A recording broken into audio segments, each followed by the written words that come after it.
अफगानिस्तान में 20 साल बाद तालिबान शासन की वापसी हो रही है।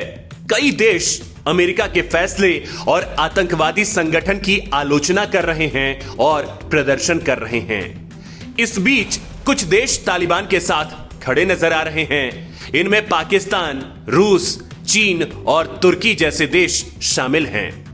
ये देश काबुल में अपने दूतावास को चालू रखने की घोषणा कर चुके हैं क्योंकि समूह ने दूतावासों की सुरक्षा की गारंटी दी है। रूस ने तालिबान के समर्थन में बयान देते हुए कहा है कि अफगानिस्तान में तालिबान शासन के दौरान स्थिति अशरफ गनी के शासनकाल से बेहतर रहेगी। अफगानिस्तान में रूस के राजदूत ने सोमवार को तालिबान के व्यवहार और आचरण की प्रशंसा की। राजदूत दिमित्री झेरनोव ने कहा कि तालिबान ने पहले 24 घंटों में काबुल को पिछले अधिकारियों की तुलना में ज्यादा सुरक्षित बना दिया है। इससे पहले भी इस बात को लेकर चर्चा थी कि रूस तालिबान को समर्थन दे सकता है। वहीं राष्ट्रपति अशरफ गनी के देश छोड़ने के बाद से ही तालिबान और अधिक मजबूत नजर आ रहा है। मॉस्को के एको मॉस्कोवी रेडियो स्टेशन से बात करते हुए जीरोव ने कहा कि वह तालिबान के अब तक के आचरण से प्रभावित हुए हैं। इतना ही नहीं, उन्होंने तालिबानियों के दृष्टिकोण को अच्छा, सकारात्मक और व्यापार जैसा बताया। रूस ने कहा कि अफगान शासन ताश के पत्तों की तरह गिर गया। अव्यवस्था का माहौल था और लुटेरे सड़कों पर निकल आए। शुरुआत में तालिबान की इकाइयां राजधानी में दाखिल हुईं और सरकार और अमेरिकी बलों से अपने हथियार आत्मसमर्पण करने को कहा। मुख्य सशस्त्र तालिबान इकाइयां देश में प्रवेश होने में तब पूरी तरह से सफल हो गईं जब राष्ट्रपति गनी भाग गए और कर्फ्यू लगा दिया गया। हालांकि रूस के बदले बर्ताव को लेकर विश्लेषकों का कहना है कि रूस मध्य एशिया में अपने हितों की रक्षा करना चाहता है, जहां उसके कई सैन्य ठिकाने हैं। रूस एक ऐसे क्षेत्र में अस्थिरता और आतंकवाद नहीं चाहता जिसकी सीमाएं रूस से जुड़ती हैं। रूस ने प्रतिबंधित आतंकवादी संगठन होने के बावजूद मॉस्को में वार्ता के लिए कई बार तालिबान की मेजबानी करके समूह की अंतर्राष्ट्रीय विश्वसनीयता को बढ़ाया है।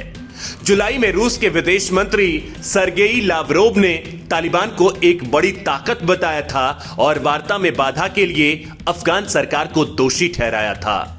रूस लगातार तालिबान का पक्ष ले रहा है, लेकिन दोनों की दोस्ती पुरानी नहीं है।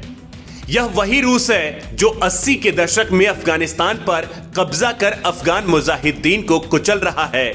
तब अमेरिका ने ही मुजाहिदीन की मदद की, जिसके बाद रूस को इस लड़ाई में हार कर देश छोड़कर भागना पड़ा था। रूस अपने पीछे एक जर्जर युद्धग्रस्त देश छोड़ गया था। इसके बाद अफगानिस्तान में मुजाहिदीनों ने सरकार बनाई, लेकिन आपसी मतभेदों के चलते आंतरिक कलह जारी रही। इसका परिणाम यह हुआ कि 1994 में तालिबान की स्थापना हुई और 1996 में पाकिस्तान की खुफिया एजेंसी ISI की मदद से संगठन ने देश की सत्ता पर कब्जा कर लिया, जिसे 2001 में अमेरिकी सेना ने कुछ ही महीनों के आक्रमण के बाद जड़ से उखाड़ दिया था। इसके बाद जो हुआ वह इतिहास है और अफगानिस्तान की वर्तमान स्थिति सभी के सामने है। हालांकि अब अफगानिस्तान पर तालिबान के कब्जे के बाद दुनिया के शक्तिशाली देश इसको मान्यता देने की राह पर आगे बढ़ रहे हैं। इस्लामिक अमीरात ऑफ अफगानिस्तान को मान्यता देने में चीन पहला P5 देश बन सकता है। दुनिया की मौजूदा 5 महाशक्तियों यानी संयुक्त राष्ट्र के 5 स्थायी सदस्यों अमेरिका, रूस, ब्रिटेन, चीन और फ्रांस, इनमें से चीन तालिबान को लेकर आगे बढ़ता दिख रहा है, तो तालिबान का स्वागत करने वाला रूस दूसरा P5 देश बना है। हालांकि ना तो चीन और ना ही रूस ने पिछली तालिबान व्यवस्था को मान्यता दी थी। पाकिस्तानी PM इमरान खान तो कह चुके हैं कि अफगानिस्तान ने गुलामी की बेड़ियों को तोड़ दिया है। वैसे भी तालिबान का पाकिस्तान लंबे समय से समर्थक रहा है। हालांकि बाकी मुस्लिम देशों ने कोई बड़ा बयान नहीं दिया है, लेकिन अफगानिस्तान के मसले पर P5 देशों के बीच ही मुकाबला देखने को मिल रहा है।